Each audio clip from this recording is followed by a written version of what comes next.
En route pour la victoire du PDCI RDA est notre nouvelle émission sur PDCI TV, la chaîne officielle du PDCI RDA. Mesdames et messieurs, bonjour. Avec Maël Kwasi, nous recevons M. Veil Bernard. M. Veil Bernard est pharmacien. Il est vice-président du PDCI RDA, il est membre du bureau politique du PDCI RDA et il est surtout grand conférencier du parti. Bonjour, monsieur le vice-président. Bonjour, madame. Merci de votre présence sur notre plateau. Merci surtout de la promptitude avec laquelle vous avez accepté notre invitation. Au cours de cet échange, nous parlerons évidemment du PDCI RDA, de son président, de la convention qui s'annonce, car nous sommes en route pour la victoire du PDCI RDA.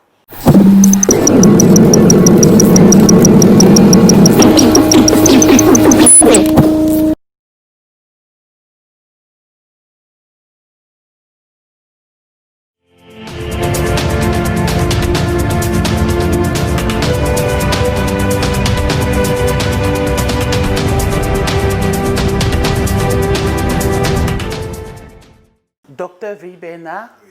Monsieur le vice-président, monsieur le grand conférencier, quelle appellation vous conviendrait? Les trois me conviennent.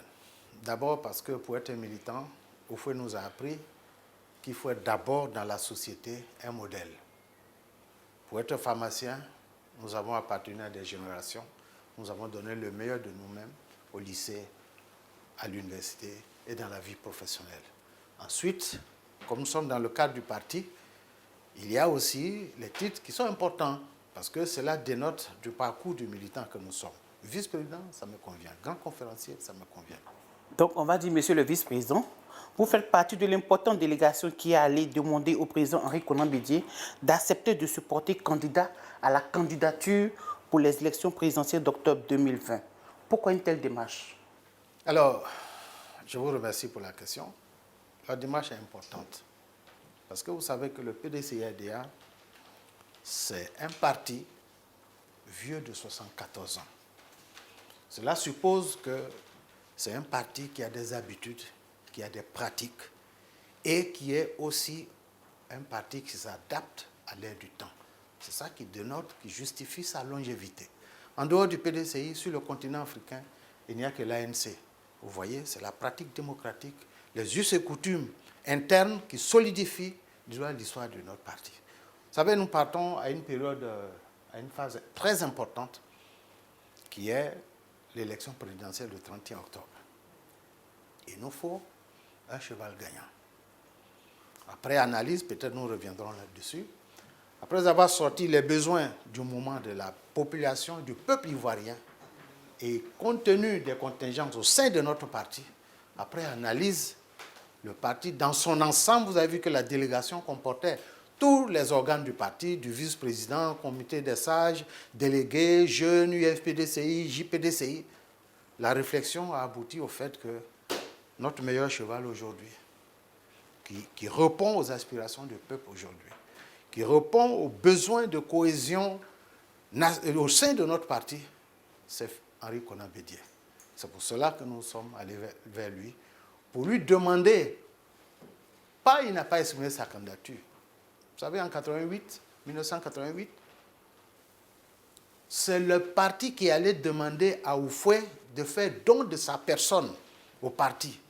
C'est ce que nous sommes allés faire. C'est le même schéma? C'est le même schéma que nous sommes allés faire. C'est pour ça que j'ai commencé par dire que le parti, c'est un vieux parti qui a ses us et coutumes, mais qui s'adapte à l'ère du temps. Parce qu'il faut nous enseigner que la politique, c'est la saine appréciation des réalités du moment, qu'elles soient bonnes ou mauvaises. La saine appréciation des réalités du moment aujourd'hui, c'est que c'est Henri Konan Bédié qui doit nous amener à la victoire. Je souhaiterais revenir sur la démarche des cadres du PDCI.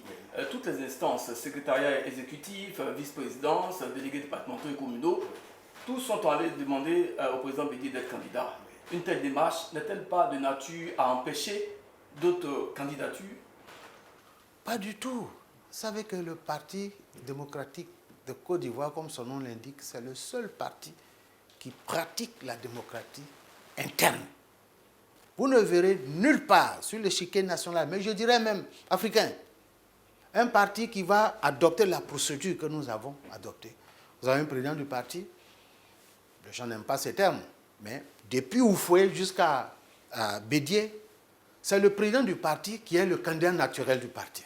Mais le président Bédier, depuis qu'il est là, il a toujours opté pour qu'on pratique la démocratie interne. Au congrès du parti en 2000, il est allé en candidature ouverte avec son secrétaire général, plus son membre du bureau politique, Lamine Fatiga en son temps.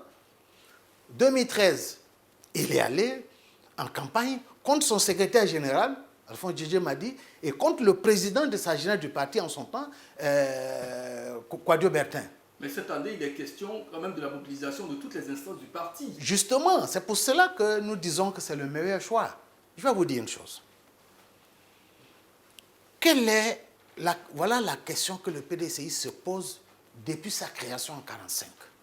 Chaque fois qu'il est devant une situation, il se demande quels sont les besoins du moment. C'est quand on pose la question de telle sorte qu'on regarde qui peut remplir au mieux, qui peut répondre à ses besoins. Aujourd'hui, la question qui se pose, c'est quoi?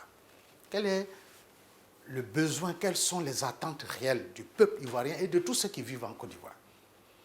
Quels sont les besoins réels au sein de notre parti? Quand les questions sont posées comme ça, qu'on trouve les réponses, on trouve l'individu qu'il faut. Les besoins de la Côte d'Ivoire aujourd'hui, c'est quoi? La Côte d'Ivoire a besoin de paix et de réconciliation, de pardon mutuel. Ça ne se proclame pas, ça se vit. Le fait de dire « je suis un homme de paix, je suis un oufouettiste », ce n'est pas des professions de foi, c'est des actes quotidiens. Qui a démontré qu'il aime la Côte d'Ivoire? Qui a démontré qu'il peut rassembler? Qui a démontré qu'il peut procéder à la véritable réconciliation? Qui a démontré qu'il est un homme de paix? C'est un Coran Bédier. Laissez-moi terminer. Allez-y, allez-y. Ce n'est pas des professions. Il n'a pas dit « je suis un homme de paix, je suis un homme de pardon ». Il a vécu, voilà, quelqu'un qui a été victime d'un coup d'État.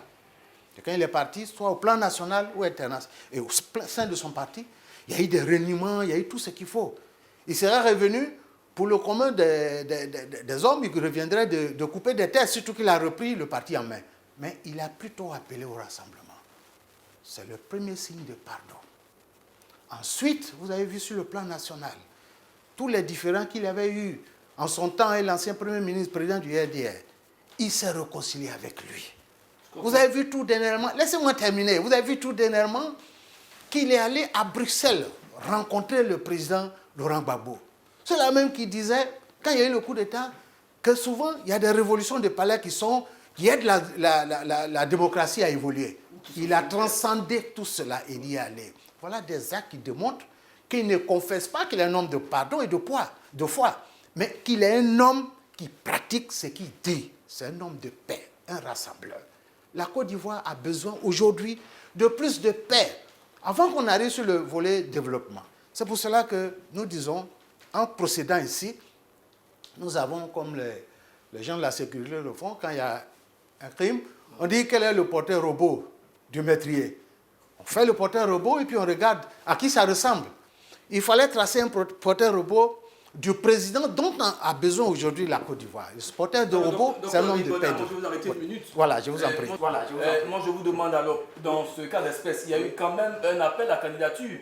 Justement, c'est pour cela que je vous dis que nous sommes partis de démocratie. Les militants veulent comprendre. Oui. Vous avez le portrait robot et vous lancez un appel à candidature. C'est justement pour ne pas briber des intentions, des ambitions au sein du parti. Et à ceux qui répondent que cela est fait pour exclure certaines candidatures, vous leur répondez? Mais attendez, quand nous on fait appel à la candidature, est-ce que c'est une démarche pour exclure des candidats? Mais là, les instances du parti se sont mobilisées tous pour aller demander au président du parti d'être candidat. Oui, justement. Mais écoutez, monsieur, quand on va en guerre, on adopte les meilleures stratégies. On prend les meilleures armes et on prend les meilleurs soldats pour y aller. Très bien. Voilà notre démarche. Hier, mardi 23 juin, la candidature du président a été déposée auprès de la commission de réception des dossiers. Êtes-vous satisfait suite à votre démarche du samedi dernier? Très satisfait, parce que ça répond à deux choses. Première chose, la pratique au sein du parti. Vous êtes plus jeune, mais le dernier mandat du président Houphouët-Boigny, il avait 88 ans, on était en 90. Il y avait une situation qui s'était posée en son temps, et le parti a posé la question de savoir qui peut nous aider à traverser la rive. il y avait beaucoup de cadres, aussi compétents les uns que les autres. Mais la même réflexion que nous avons menée, les aînés ont mené en leur temps. Et ils ont trouvé qu'en 90, c'est Houphouët qu'il fallait, malgré ses 88 ans. Pourquoi? 90, c'était la révolution sociale à travers le monde entier. Tous les régimes communistes étaient tombés, Ceausescu est tombé, le mur de Berlin, tout cela. Et c'est arrivé en Afrique. Il y a les conférences nationales partout, qui a ébranlé tous les systèmes qui étaient en place depuis 30 ans. C'est arrivé en Côte d'Ivoire, nous sommes le seul pays qui n'a pas fait de conférence nationale parce que nous avons un président charismatique, mais qui, par sa politique, avait déjà, depuis 1980, instauré au sein du parti unique la démocratie. Et vous pensez que c'est le même contexte J'en viens, ne m'interrompez pas. Donc, pour vous dire, en 90, quand on a vu cela, on a dit la seule personne face à cette digue de nouveaux partis, parce que c'est en ce moment qu'on est revenu au multipartisme, que la seule personne qui pouvait nous aider, c'était Houphouët. Alors qu'il disait qu'il était fatigué, il y a la même délégation qui s'est passée. C'est comme ça que le secrétaire exécutif en son temps, dirigé par le ministre d'État Ali Ali, est allé avec toutes les composantes du parti rencontrer Houphouët pour lui dire, Monsieur le Président, c'est vous qui pouvez nous faire gagner cette bataille. C'est comme ça. Le président a dit, mais moi, je ne peux plus parcourir le pays. On dit, on n'a pas besoin que tu traverses même le portail de ta maison. Tu restes ici. Si tu fais don de ta personne au parti, nous allons mener le combat. Le thème de la campagne d'Houphouët en 90, la dernière campagne, c'était le don du soir. Et il n'est pas sorti, il n'a animé aucun meeting. C'est la veille des élections que la télévision est allée l'interviewer dans son jardin. C'est le seul message qu'il a eu à faire. C'est ce que nous avons fait. Parce qu'aujourd'hui, la situation est la même. Moi, je n'encourage aucun cadre jeune aujourd'hui de vouloir aller dans cette compétition. Pourquoi? Parce que ce serait à ses risques et périls. Pourquoi? Nous sommes dans une situation qui n'est pas une situation démocratique normale. Vous avez les problèmes sur la CI. Vous avez les problèmes d'armes qui circulent dans tout le pays. Un véritable problème d'insécurité. Vous avez la division qui est réelle, où les Ivoiriens se regardent aujourd'hui en chaîne de faïence. Vous jetez un cadre, aussi compétent soit-il, aussi technocrate soit-il, dans cette bataille, je vous dis que vous allez le griller parce qu'il n'y sortira pas. Parce qu'il y a un premier préalable qu'il faut, Houphouët le disait, que le peu de choses que j'ai pu réaliser dans ce pays, je le dois à l'atmosphère de paix sociale qu'il y a eu. La paix, c'est d'abord le préalable. Et le préalable de la paix, pour la constituer, on ne va pas dans une grande école pour sortir avec, c'est l'espérance de la vie. Et c'est ce que Bédi a. Voilà la situation que nous avons. Vous parlez d'expérience de la vie, vous parlez de portrait robot, mais que dites-vous de ceux qui pensent que l'âge du président Bédi est un handicap pour gouverner ce pays? Moi, je ne suis pas d'accord avec eux. Pourquoi? Je viens de vous dire que c'est en 90, Houphouët avait 88 ans. Et justement, c'est l'expérience-là qui nous a aidés à faire en sorte qu'on n'a pas connu tous ces remous qu'il y a eu dans les autres pays. Donc, nous avons besoin de cette expérience-là aujourd'hui. Justement, le président Bédié, il est âgé, il n'a plus de compte à régler avec qui que ce soit. Il ne s'attend plus à aucun autre honneur. Voilà quelqu'un qui a tout été. À 32 ans, il est rentré au gouvernement. Après avoir été ambassadeur, il a été maire, il a été député chez lui, il a été président de l'Assemblée nationale, il a été président de la République. Vous pensez que c'est pour son bien qu'il le veut? Non. Son âge, c'est un atout pour nous. Et puis ceux qui disent souvent, je souris. La jeune génération, ce n'est pas garantie de santé, de stabilité, de quoi que ce soit. Hein. Houphouët avait 88 ans, mais il était aussi solide qu'un jeune de 22 ans. Bédi a 86 ans, mais il est aussi solide que vous et nous qui sommes les pimpins que nous sommes ici. Justement, M. Bédi-Bernard, justement, vous parlez de cohésion. Quelles devraient être les actions de la direction du PDCI pour éviter que les voix du PDCI ne se dispersent? Moi, sincèrement, je pensais, et je suis convaincu de ce que... Parce que moi, je ne m'engage pas dans ce dont je ne suis pas convaincu. Vous connaissez d'où je suis. Je suis de la région de l'Ouest. L'auteur du coup d'État de 99 était de là-bas. Je suis parmi des cadres qui pouvaient aller prospérer, faire monnayer leur talent, leur engagement là-bas. Je n'y suis pas allé parce que je n'y croyais pas. Ma foi est restée au PDCI. J'y suis resté malgré toutes les tribulations que j'ai connues à cause de ce choix. C'est la même chose aujourd'hui. Vous savez, s'il y a un jeune qui a vraiment des ambitions, sa chance, c'est de rester au sein du PDCI. Le PDCI-RDA, c'est un système. Tu ne le connais pas, tu te brises. Regardez, en 2013, on est allé au Congrès.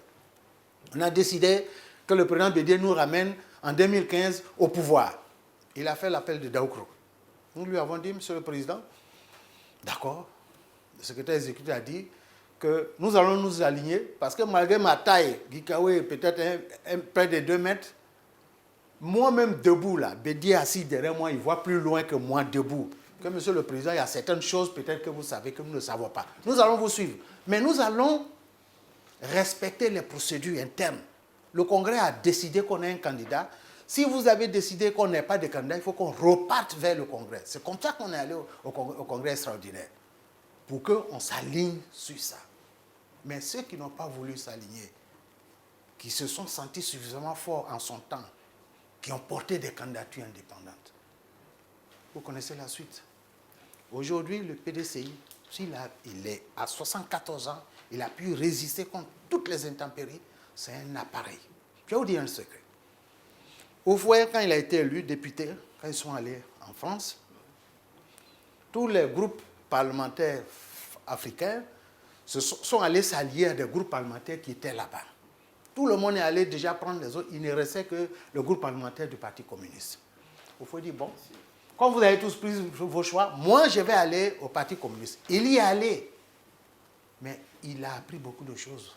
Quand vous regardez la structure du parti, c'est basé sur le système du Parti communiste. Vous êtes plus jeune. Mais quand nous étions à l'université, dans les quartiers, c'était le comité Yoruba, Djoula, Yakuba, Guéré. C'est comme ça que le Parti communiste infiltre toutes les structures. C'est après, aujourd'hui, qu'on est revenu. Toute l'organisation que vous voyez là, c'est sur la base du Parti communiste. Alors, si tu sors de ce système, tu as beau être puissant, tu ne peux pas prospérer. Donc, qu'est-ce qu'il faut faire? J'entendais des gens dire, bon, il y a des jeunes cadres qui sont candidats. Je dis, mais moi, je ne vois pas. Moi, Dr Veilly, vice-président, le jour où je vais décider d'être candidat, vous allez le savoir. Au moins, dès le départ, 5 ans avant, vous allez me sentir auprès des délégués. Vous allez me sentir auprès des secrétaires. Vous allez me sentir auprès des comités de base. C'est comme ça que ça se fait. Ce n'est pas forcément en Afrique ou en Côte d'Ivoire. Suivez Nicolas Sarkozy en France. Le président Chirac, en son temps, ne voulait pas de sa candidature. Il n'a rien dit. Chirac a dit, si tu veux prendre le parti, tu ne rentres pas au gouvernement. Si tu rentres au gouvernement, tu ne prends pas le parti. Et dis, moi, je ne rentre pas au gouvernement, je veux le parti. Il est allé, il a parcouru. Quand il y a eu la crise à de Villepin, Chirac était obligé de faire sauter son règlement intérieur à lui-même pour aller le chercher, pour le mettre ministre de l'Intérieur. C'est comme ça qu'il faut faire. Alors, moi, j'entends des candidats, moi je dis, je n'ai jamais vu un candidat. Moi, je vais être candidat, vous allez le sentir. Quel délégué aujourd'hui, quel président de comité aujourd'hui qui peut vous dire que, moi j'ai appris que, comment vous appelez? Mayol voulait être candidat. Ce n'est pas sur les réseaux sociaux, ce n'est pas entre nous ici, la candidature. C'est sur le terrain. C'est sur le terrain. Très bien. Bon, je vais m'arrêter là. Sinon, vous avez vu que le nouveau règlement intérieur ou le code électoral a introduit qu'il faut avoir l'adhésion de 5% de l'électorat dans toutes les régions. Oui, un quota a été Un fixé. quota, il faut passer. Ça ne s'acquiert pas du jour au lendemain. Ça se prépare. Et c'est ce qui a expliqué votre intervention au bureau politique. Au bureau politique, justement, pour dire que en politique, comme dans toute chose, il n'y a jamais de génération spontanée. Tout se prépare. La génération spontanée, ça conduit à des situations sans issue. Tout se prépare. Oui, tout se prépare. Monsieur le vice-président, quel commentaire faites-vous des déclarations de certains militants du RHGP sur les réseaux à l'encontre du président Henri Konan Bédié? Il y a beaucoup, certains artistes, dont on préfère ne pas citer le nom ici, ont fait des sorties. Que pensez-vous de ces sorties-là? Je pense que c'est tout à fait normal, madame. Je vais vous dire une chose. Moi, je dis toujours à des amis, voilà des gens qui vont dans le sport, par exemple, il y a une finale. La Côte d'Ivoire doit jouer contre peut-être le Cameroun. Et puis on voit le Cameroun là, un bon avant-centre, Eto'o. Et puis ils disent qu'ils ne classent pas Eto'o, ils vont aller prendre un joueur inconnu. Et puis nous on crie que non, mais c'est pas possible. Pourquoi vous laissez Eto'o? C'est qu'on a peur de l'avant-centre qu'ils sont allés prendre là. Sinon, quand tu veux gagner la coupe, Si ton adversaire choisit le meilleur cheval, tu dois applaudir. Autrement dit, le RHDP a peur d'une candidature du président. Du président Bédié. Sinon, ou du moins, même s'ils n'ont pas peur, mais ça ne les laisse pas indifférents dans la mesure où, si c'était le candidat qui était si facile à battre, il devait se taire. Ça, c'est le premier point. Deuxième point, ou bien il devait applaudir tout au moins pour dire que bon, nous nous enrichissons parce qu'il n'y a personne devant nous. Mais quand on dit non, il est ceci, il est cela, c'est qu'il y a problème. Ça, c'est le premier point. Le deuxième point, vous savez, nous sommes démocrates. Tu choisis ton candidat. Ce n'est pas à moi, en tant qu'individu, même si je suis président de la République, de dire ta candidature là, elle ne convient pas, elle a tel handicap. C'est le peuple qui choisit. Si elle a tel handicap, celle que vous pensez qui est la candidature la mieux indiquée, œuvrez. Et puis le jour du vote, vous allez faire votre choix, mais laissez le peuple choisir. Même si on choisit quelqu'un, on sait visiblement qu'il ne va pas gagner, mais c'est le peuple qui va savoir. C'est le 31 octobre là qu'on saura si le choix que nous avons fait il est mauvais ou bien il est bon. Mais nous avons foi dans le choix que nous avons fait. Déjà, avant d'atteindre le 31 octobre prochain, nous savons que le candidat du PDCI-RDA, c'est bel et bien le président Récordant Bédié, qui a répondu favorablement à la sollicitation des instances du parti. Oui. Quelles sont vos impressions? Mais elles sont bonnes. D'abord, je vais vous dire, ne dites pas ça, parce que la date limite de délai de dépôt de candidature, je crois que c'est aujourd'hui. Donc, attendons jusqu'à minuit pour savoir si en dehors du président Bédié, il n'y a pas d'autres candidatures. Dans tous les cas, le 25 et le 26 juillet, nous allons partir auprès des délégués pour faire le vote du candidat. Ne dites pas que c'est lui le candidat. Notre choix est qu'il soit le candidat et que, comme lui il a dit dans son discours, qu'il soit plébiscité dans les conventions locales qui vont avoir lieu. Donc rien n'est gagné d'avance. Rien n'est gagné d'avance. Nous, c'est comme ça notre démarche. Sinon, on aurait pu dire, comme il est candidat unique, on le déclare. Non, on va passer par toutes les étapes. On a ouvert l'appel à la candidature. Il va y avoir les votes. On fait les votes et puis on proclame les résultats. Deuxième chose, vous me dites qu'est-ce que ça me fait? Mais ça me fait plaisir, énormément plaisir, parce que aujourd'hui, c'est nous, la jeune génération, disons la génération qui vient après, qui avons beaucoup plus besoin de Bédié aujourd'hui que Bédié n'a besoin du PDCI. Parce que personne, regardez, tous ceux qui ont osé lever la tête, où ils sont aujourd'hui. Personne, en dehors du président Bédié, ne peut mener ce combat. Vous présentez n'importe qui, il aura toujours quelque chose à redire, ne serait-ce que sur le plan. J'ai dit quelque chose tout à l'heure. J'ai dit la Constitution, la nouvelle Constitution, a introduit un élément sur lequel les gens ne sont pas attardés. Hein. Il faut avoir uniquement la nationalité ivoirienne. L'exclusivité de la nationalité. L'exclusivité de la nationalité ivoirienne. C'est important. Ça, c'est très important. Donc, si nous ne faisons pas attention à ça, qu'on fait autre chose, vous allez vous retrouver dans des situations sans issue. Et je pense que, comme en 2000, où nous avions 9 candidats, tous les 9 candidats ont été rejetés. Alors, donc moi, je dis, à l'attention de tous les jeunes, de notre génération, de ceux plus jeunes que nous, que notre intérêt, c'est de faire de sorte que Bédié gagne, parce que la véritable élection démocratique, c'est en 2025. Parce que les élections qui viennent, avec tout ce que je vous ai dit tout à l'heure, ce sont des élections de transition. Le président Bédié va nous aider à faire une transition ouverte pour que tous les partis qui sont à moitié aujourd'hui, le président Bédié fasse en sorte que la véritable démocratie s'installe au sein de tous ces partis, que les partis retrouvent leur fonctionnement normal, que les Ivoiriens se retrouvent entre eux. Nous avons fait le lycée jusqu'à l'université avec des amis. C'est quand il y a eu tout ça qu'on a su de quelle ethnie ils étaient. On ne connaissait pas l'ethnie, on voyait l'Ivoirien. Et c'est ça que nous voulons restaurer. Ce qui va se passer, le président va faire une transition qui va faire en sorte qu'il ait d'abord une gestion qui mette en mouvement une intelligence collective. Cela suppose quoi? Que le président sera le chef d'orchestre, mais tous les meneurs, ce seront les jeunes générations que vous voyez, qui vont se mettre en place, une équipe qui va travailler. Et en 2025, on va maintenant faire en sorte que la jeune génération de technologues puisse émerger. Docteur Veil Bernard, pour revenir sur la présidentielle 2020, quels sont les atouts de notre candidat? L'atout de notre candidat, c'est qu'il répond à la préoccupation du peuple de Côte d'Ivoire aujourd'hui. C'est-à-dire le peuple de Côte d'Ivoire a besoin plus de paix, de réconciliation véritable. Le développement, c'est un pan. Vous savez, Oufoué disait que notre système, ce n'est pas un système, nous ne sommes pas des socialistes, mais nous pratiquons le social le plus hardi. Comment vous pouvez expliquer, si la Côte d'Ivoire est vraiment bien, un pays en paix, où tout se passe bien, comment vous pouvez expliquer que des milliers de jeunes Ivoiriens aillent mourir dans l'océan? Ce n'est pas moi qui le dis, c'est les statistiques de tous les commentaires qui arrivent. L'origine la plus sollicitée, c'est la Côte d'Ivoire. Ouais. C'est pour dire qu'il y a un mal-vivre ici. Et Bédié reviendra pour que vraiment on engage un développement inclusif. Le développement inclusif ne se base pas uniquement sur la croissance en double chiffre, mais il faut savoir comment cette croissance-là est distribuée, comment l'Ivoirien ressent, comment il vit du fait de la richesse qui a été créée dans son pays. Ça, c'est un art, c'est ce que le PDCI a fait. Si vous voyez, le PDCI-RDA est le seul parti qui reste du RDA dans tous les pays où il y a eu coup d'État, où il y a eu ceci, ils ont disparu. C'est parce que le PDCI a su entrer dans le cœur de chaque Ivoirien. Je vous parle un exemple simple. Moi, je suis d'origine modeste, je dirais paysanne. Mes parents, personne n'a été à l'école. Mais j'ai pu faire des études de haut niveau pour être le cadre dernier échelon dans notre hiérarchie administrative. Mais c'est dû à quoi? Quand nous rentrons en 6e, on te payait tout.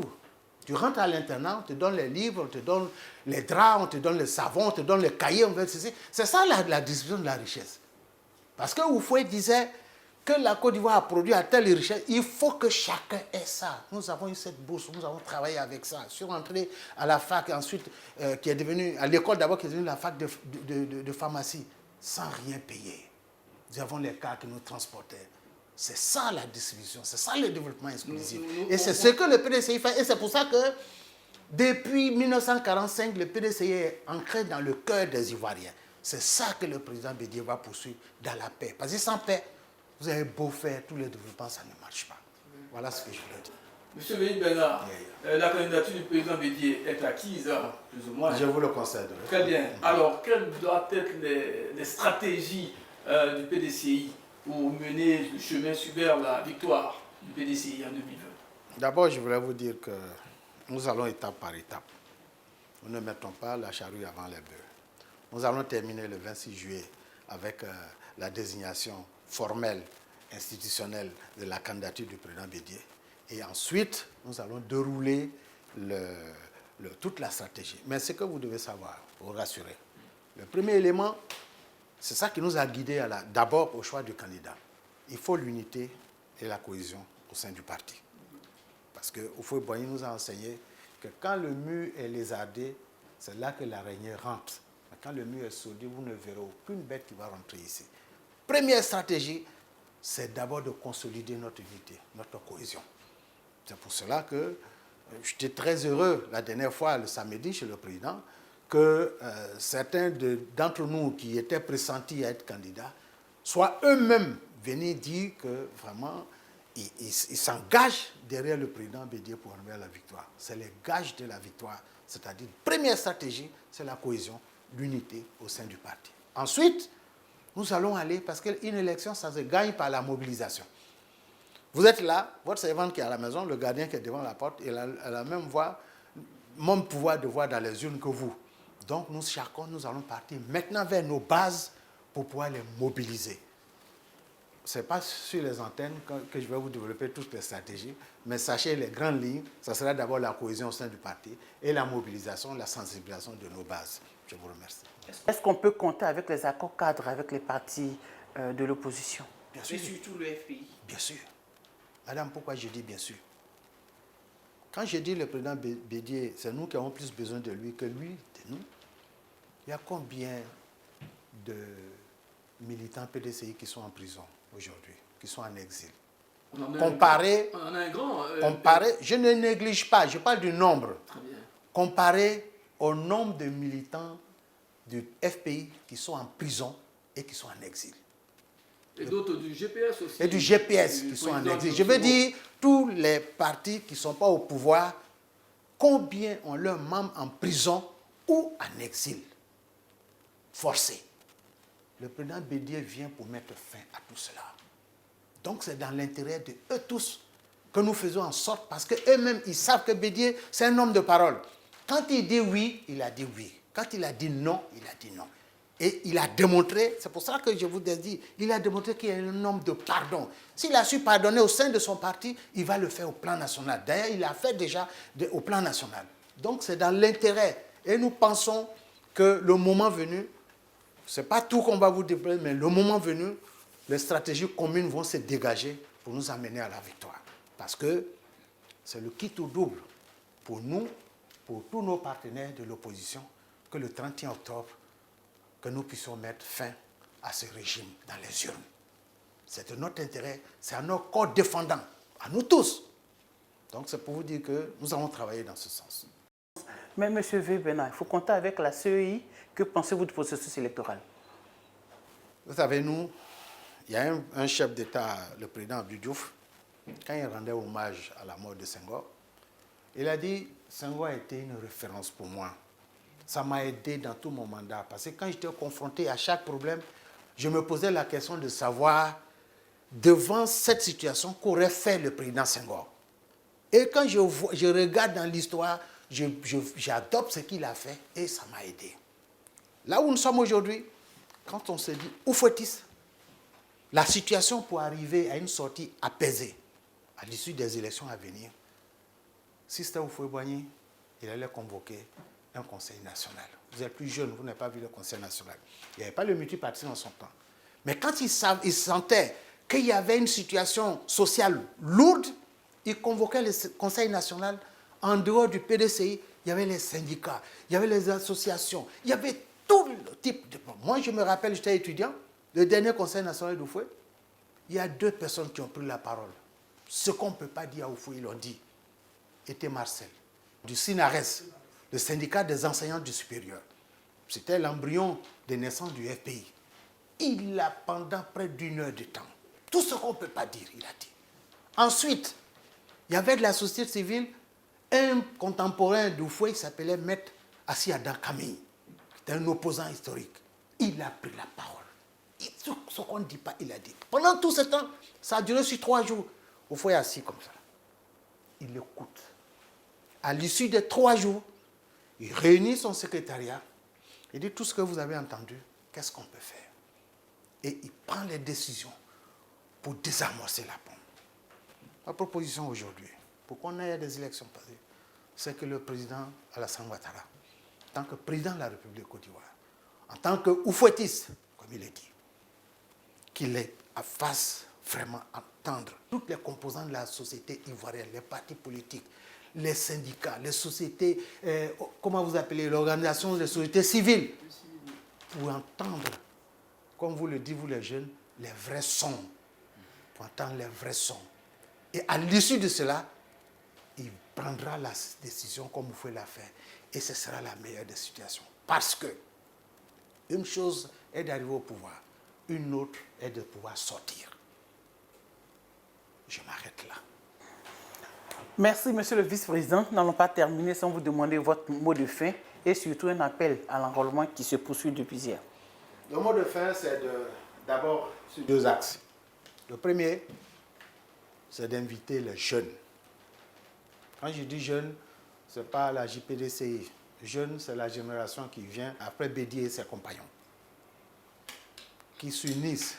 Parce que la lutte que le président Bédié va mener, c'est la nôtre. Ce n'est pas la sienne. C'est pour notre bien. C'est pour qu'il aplanisse les difficultés dont nous n'avons pas suffisamment de force pour pouvoir anéantir, qui va le faire pour nous. Pour que nous nous apprêtions, je le répète, pour la véritable élection démocratique qui va avoir lieu en 2025. Donc je lance cet appel aux jeunes qui ne se laissent pas distraire par ces sons sur les réseaux, non, il est fatigué, qu'est-ce qu'il va apporter? Non, nous sommes dans un régime où il y a un président de la République, il y a un vice-président, il y a un premier ministre, il y a un président de l'Assemblée nationale, il y a un président du Sénat, ne serait-ce que ces 5 autorités. Bédié ne viendra, comme je me répète, pour dire qu'il va jouer le rôle de chef d'orchestre. Chaque musicien va donner le meilleur de lui-même. Deuxième élément, j'invite les jeunes parce que la victoire, c'est dans les urnes. Le PDCI, depuis sa création jusqu'à maintenant, pendant ses 74 ans, n'a jamais fait appel à l'usage des armes dans la scène politique. Bien au contraire, il les a condamnées. Notre arme, c'est les bulletins de vote. Donc je demande à tous les jeunes d'aller s'inscrire sur la liste électorale pour nous garantir la victoire au 31 octobre 2020. Je vous remercie. Merci, monsieur le vice-président, d'avoir éclairé nos militants. Merci pour la motivation que vous nous avez donnée. Quant à vous, chers téléspectateurs, merci de nous avoir suivis. Prenez soin de vous, prenez soin des autres, respectons les mesures barrières, restez chez vous s'il n'y a pas d'urgence. Dieu nous garde. Bonsoir.